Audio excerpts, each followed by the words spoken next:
Right, your icon, layer icon, is in this toolbox here. If you click on that or click on it again, it appears or disappears. You can create a new layer like you do in Photoshop.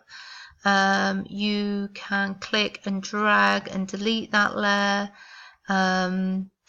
If you want to move your layers around, you just need to click on that little icon there and then just shift it around.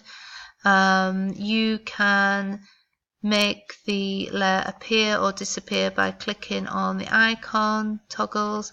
You can lock or unlock your layers, and you can create a sub layer underneath that layer. Again, if you go into this box here, you can see all the different options as well.